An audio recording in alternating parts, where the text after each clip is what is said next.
लेकिन यहाँ पर एक बहुत बड़ी प्रॉब्लम आती है। जब रेफ्रिजरेंट इवेपोरेटर कोइल से बाहर निकलता है तो वह पूरा गैस में नहीं बदल पाता है, क्योंकि कई बार होता है कि फ्रिज में कुछ रखा हुआ ही नहीं है, तो रेफ्रिजरेंट किससे हीट को एक्सचेंज करेगा। और जो कंप्रेसर यूनिट होती है उसमें यदि रेफ्रिजरेंट एक भी बूंद लिक्विड फॉर्म में चला गया तो उसमें तो मोटर होती है और मोटर खराब हो जाएगी और फिर पूरा कंप्रेसर बदलना पड़ेगा, क्योंकि इसको खोलकर ठीक नहीं किया जा सकता। इसलिए कंप्रेसर के पास में एक्यूमुलेटर को सेट किया जाता है जो इवेपोरेटर कोइल से आ रहे लिक्विड को पूरी तरीके से गैस में बदल देता है और लिक्विड को अपने पास में रोक लेता है और फिर कंप्रेसर के पास में रेफ्रिजरेंट को सिर्फ और सिर्फ गैस फॉर्म में ही भेजेगा। उसके बाद में फिर से वही प्रोसेस चलती है। तो रेफ्रिजरेटर का जो सिस्टम होता है वह क्लोज लूप में काम करता है। यदि कोई लीकेज हो जाए तो ही रेफ्रिजरेटर की गैस खत्म हो सकती है, अदरवाइज इसकी गैस लाइफ टाइम तक चलती है।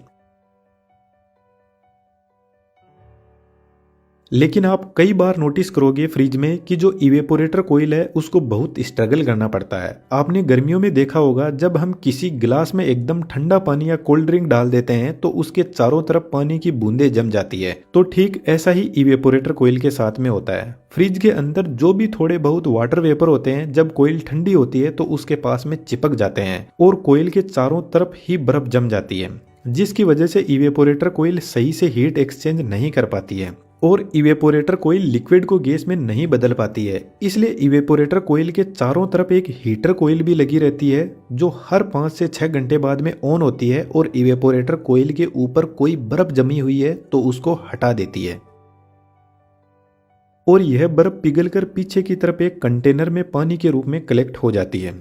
इवेपोरेटर कोइल सिर्फ फ्रीजर में ही लगी रहती है ऊपर की तरफ, बाकी नीचे बचे हुए फ्रिज में ठंड का इफेक्ट देने के लिए फैन लगे रहते हैं जो पूरे फ्रिज को कूल करते रहते हैं।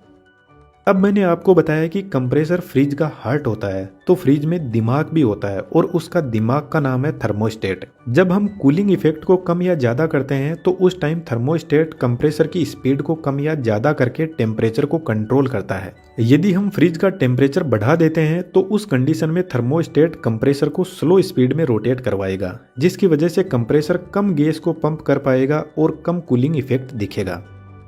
जो डीप फ्रीज होते हैं उनमें कंडेंसिंग कोइल का स्ट्रक्चर बदल दिया जाता है जो कुछ इस टाइप का होता है और उसमें एक फैन लगा रहता है जो कंडेंसिंग कोइल की गर्मी को बाहर निकालने का काम करता है।